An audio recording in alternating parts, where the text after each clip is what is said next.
Hello guys, welcome back to the channel and welcome back to Elite Wrestling. तो guys आज भी हम AEW company के बहुत सारे अपडेट्स के बारे में बात करने वाले हैं और आज इस वीडियो के अंदर हम जानेंगे कि AEW की जो नई टीवी डील है वो कैसी है। इसके साथ ही एडम कोपलैंड का रिटर्न और रेसल ड्रीम पे पर व्यू से पहले ब्रायन डेनियल्सन की हालत। तो ये सब बातें जानने के लिए ये वीडियो एकदम आखिर तक जरूर देखना और ऐसे ही AEW से रिलेटेड हर एक न्यूज, रूमर और अपडेट और AEW के हर एक शो का रिव्यू पाने के लिए हमारे चैनल को सब्सक्राइब करना मत भूलना। पर अब ज्यादा देर न लगाते हुए चलिए वीडियो शुरू करते हैं और जरा शुरुआत करते हैं AEW के डायनामाइट स्पेशल टाइटल ट्यूसडे के व्यूवरशिप से। तो गाइस, आपने अगर हमारे चैनल पर इस वीक के डायनामाइट शो का रिव्यू वीडियो देखा है तो आपको तो पता ही होगा कि इस हफ्ते का dynamite show dynamite special title Tuesday था, जो कि अपने रेगुलर टाइम पर नहीं बल्कि एक दिन पहले हुआ था। और गाइस, इसी वजह से इस वीक डायनामाइट शो की व्यूवरशिप काफी ज्यादा कम हुई है, जहां पर ये रेटिंग्स 53% तक डाउन हो चुकी है। और लास्ट वीक जहां पर डायनामाइट शो की व्यूवरशिप मिली थी 702 के व्यूअर्स, तो वहीं पर इस वीक की व्यूवरशिप आई है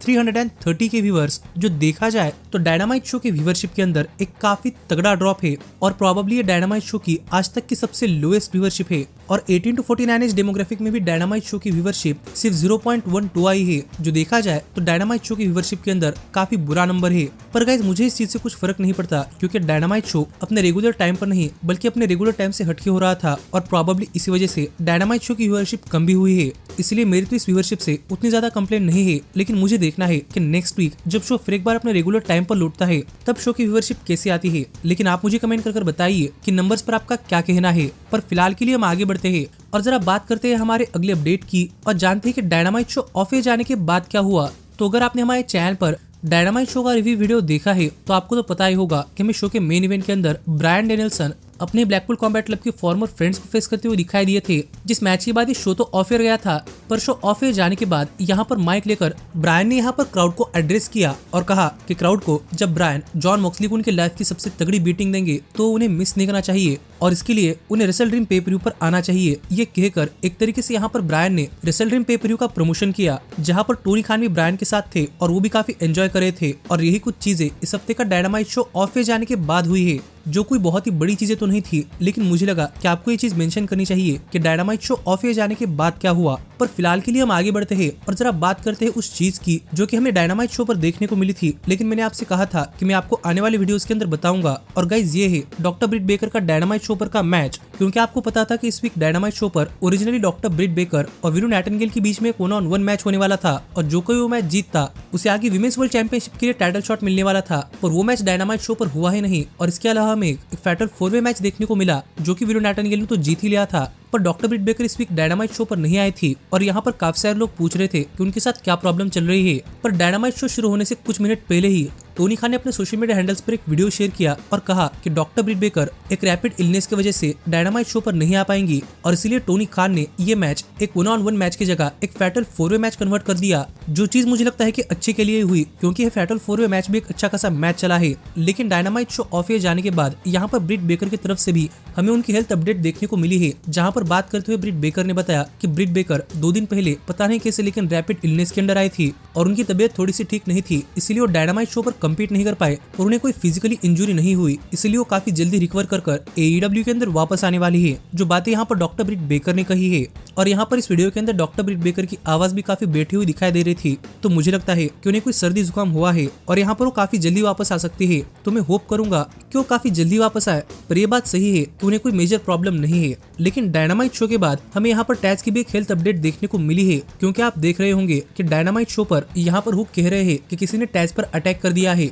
इसलिए टैज AEW के शोज पर नहीं आ रहे और ये चीज AEW एक स्टोरीलाइन का पार्ट दिखा रही है। लेकिन रियलिटी में टैज के साथ चीजें कुछ अलग ही चल रही है, क्योंकि गाइस हाल फिलहाल में टैज की एक हिप रिप्लेसमेंट सर्जरी हुई है और इसी वजह से टैज हमें AEW के टेलीविजन पर नहीं देखने को मिल रहे और इसी चीज को AEW किसी स्टोरीलाइन के अंदर डालना चाहती थी और इसी वजह से हमें यहाँ पर हुक डायनामाइट शो पर यह कहते हुए दिखाई दे रहे हैं कि किसी ने टैज पर अटैक कर दिया है और इसीलिए टैज डायनामाइट शो पर नहीं आ रहे। जो स्टोरीलाइन यहाँ पर फैंस को पता ही होगी, पर रियलिटी में टैज पर किसी अटैक नहीं किया, उनकी एक हिप रिप्लेसमेंट सर्जरी हुई है, इसलिए वो थोड़ा फॉर टाइम ऑफ ले रहे हैं। तो देखना पड़ेगा कि वो कब तक वापस आते हैं। लेकिन यहाँ पर टैज ने अपने हेल्थ अपडेट पर बात करते हुए बताया कि उनकी सर्जरी सक्सेसफुल हुई है, तो देखना पड़ेगा कि वो कब तक वापस आते हैं, क्योंकि हिप रिप्लेसमेंट सर्जरी से वापस आने के लिए करीब 2-3 महीने तो लगते ही है। पर फिलहाल के लिए हम आगे बढ़ते हैं और जरा मैं यहाँ पर आपको एक फोटो दिखाना चाहूंगा, क्योंकि गाइस डायनामाइट शो खत्म होने के बाद AEW स्टार सरैया ने अपने सोशल मीडिया हैंडल्स पर एक फोटो शेयर किया है, जहां पर आप देख सकते हैं कि शो खत्म होने के बाद यहां पर सरैया, जैक पेरी और उनकी गर्लफ्रेंड यानी कि एना जे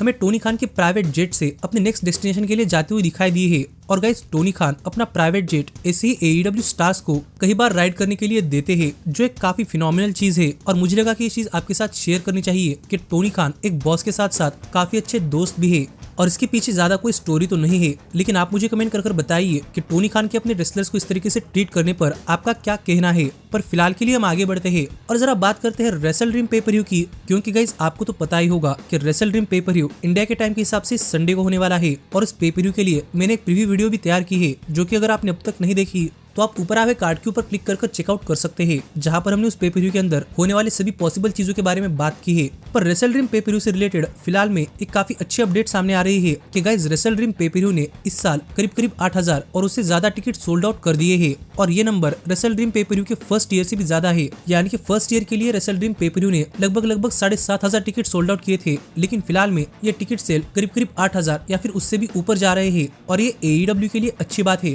क्योंकि काफी सारे लोग AEW को उनके टिकट सेल्स के अंदर काफी ट्रोल करते हैं और यहाँ पर फैंस रेसल ड्रीम पेपर-व्यू के लिए काफी ज्यादा टिकट्स खरीद रहे हैं। ये तो काफी अच्छी बात ही है और मैं तो चाहूंगा कि पेपर-व्यू भी सोल्ड आउट हो जाए, तो देखते हैं कि ऐसा होता है या नहीं। पर फिलहाल के लिए हम आगे बढ़ते हैं और जरा बात करते हैं उस चीज की जिसके बारे में मैंने आपको लास्ट वीक नहीं बताया था, क्योंकि हमारे चैनल पर रेगुलर वीडियोस नहीं आए थे। और गाइस ये है AEW कंपनी की नई टीवी डील, क्योंकि आपको तो पता ही होगा कि AEW ने लास्ट वीक अपने डायनामाइट शो के एनिवर्सरी शो पर एक काफी बड़ी चीज अनाउंस की थी कि AEW ने वार्नर मीडिया के साथ एक नई टीवी डील साइन कर ली है। और ये नई टीवी डील AEW के लिए मैसिव होने वाली है। और इसी डील्स के मैं आपको कुछ पॉइंट्स बताना चाहूंगा कि गाइस AEW ने वार्नर मीडिया के साथ नई 5 साल की टीवी डील साइन की है। और गाइस इस 5 साल की टीवी डील के अंदर AEW को करीब $500 मिलियन मिल रहे हैं, जहां पर प्रोबेबली उन्हें फर्स्ट ईयर $180 मिलियन मिलेंगे, सेकंड ईयर 185 और थर्ड 190। जो देखा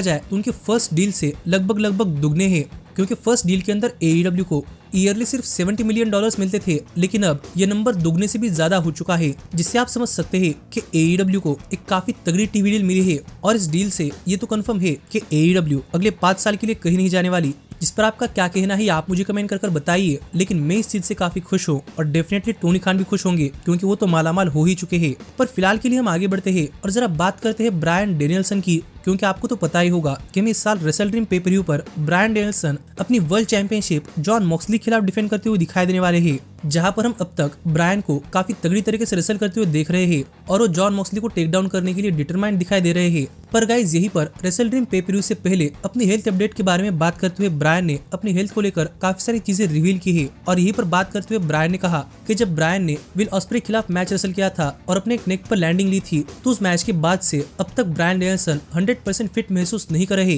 क्योंकि ब्रायन के नेक के अंदर काफी ज्यादा प्रॉब्लम है और कई बार रेसल करते हुए ब्रायन के पैर भी नम पड़ जाते हैं और ब्रायन को अपने पैर इस्तेमाल करने के लिए भी मुश्किल होती है। लेकिन ब्रायन को रेसलिंग से प्यार है और यहाँ पर ब्रायन अपने इस लास्ट रन के अंदर अपना 100% देना चाहते हैं और इसीलिए ही ब्रायन जॉन मॉक्सली के खिलाफ भी ऑल इन जाने वाले हैं। जो बातें यहाँ पर ब्रायन ने यहाँ पर रेसल ड्रीम पेपर-व्यू से पहले अपने हेल्थ अपडेट के बारे में कहती हुई बताई है। और गाइस सच में ब्रायन की बातें सुनकर मेरे मन में उनके लिए काफी ज्यादा रिस्पेक्ट है, क्योंकि ब्रायन अब भी 100% नहीं है और वो एक के बाद एक काफी तगड़ी परफॉर्मेंस दे रहे हैं। जिस पर आपका क्या कहना है आप मुझे कमेंट कर बताइए, लेकिन मैं डेफिनेटली होप करूंगा कितने तगड़े हार्ड वर्क के बाद वो वर्ल्ड चैंपियनशिप रिटेन कर पाए। पर फिलहाल के लिए हम आगे बढ़ते हैं और बात करते हैं हमारे सबसे बड़े अपडेट की और जानते हैं कि हमें फॉर्मर TNT चैंपियन यानी कि एडम कोपलन का AEW के अंदर रिटर्न कब तक देखने को मिलेगा। क्योंकि गाइस आपको तो पता ही होगा कि एडम कोपलन इस साल डबल और नथिंग पेपर-व्यू के अंदर इंजर्ड हुए थे और तब से लेकर अब तक वो हमें AEW के अंदर नहीं देखने को मिले हैं। लेकिन गाइस ऐसे में ही एडम कोपलन को लेकर एक अच्छी अपडेट सामने आ रही है कि उनकी सर्जरी तो ठीक हुई थी और उनकी रिकवरी भी अच्छी चल रही है और वो अब दोबारा से इन रिंग कॉम्पिटिशन के लिए ट्रेन कर रहे हैं। और देखने में एडम कोपलन का रिटर्न काफी नजदीक दिखाई दे रहा था, पर अनफॉर्चुनेटली मैंने आपको कुछ दिनों पहले अपडेट्स के अंदर बताया था कि कैश व्हीलर का होम टाउन यहाँ पर काफी खतरे में आया था, क्योंकि वहाँ पर एक काफी बड़ी बाढ़ और नेचुरल डिजास्टर्स आए थे। तो गाइस यही सेम चीज एडम कोपलन के साथ भी है, क्योंकि वो भी वहीं से बिलोंग करते हैं और यहाँ पर एडम कोपलन के होम टाउन के अंदर भी काफी ज्यादा प्रॉब्लम्स चल रही है। इसलिए फिलहाल में एडम कोपलन अपने होम टाउन में ही एज अ हायर अथॉरिटी सभी को हेल्प करने में लगे हुए हैं और मुझे लगता है कि जैसे ही सब चीजें सेटल होंगी वैसे ही हमें काफी जल्द ही एडम कोपलन अपना रिटर्न करते हुए दिखाई दे सकते हैं। और इस बात के भी काफी ज्यादा चांसेस थे कि वो हमें रेसल ड्रीम पे पर रिटर्न करते हुए दिखाई दिए, पर अब उनके होम टाउन के अंदर चीजें अच्छी नहीं चल रही, इसलिए मैं तो इस चीज को ज्यादा होप नहीं करूंगा। लेकिन अब भी स्लाइट चांसेस है कि मैं एडम कोपलैंड रेसल ड्रीम पे पर आते हुए दिखाई दे सकते हैं, जिस पर आपका क्या कहना है आप मुझे कमेंट कर बताइए। पर ऐसे ही AEW से रिलेटेड हर एक न्यूज, रूमर और अपडेट और AEW के हर एक शो का रिव्यू पाने के लिए हमारे चैनल को सब्सक्राइब करना मत भूलना। लेकिन अब मैं मिलता हूँ आपसे अगली वीडियो के अंदर, पर तब तक stay healthy, stay happy and keep watching elite wrestling. Hey, did you like that video? Click the screen for more. And where do you think you're going? Check out our official merchandise page and to support the entire cast. And thanks so much for being the elite. The elite, the elite. What, Nick, you're not going to sing it all with me this time?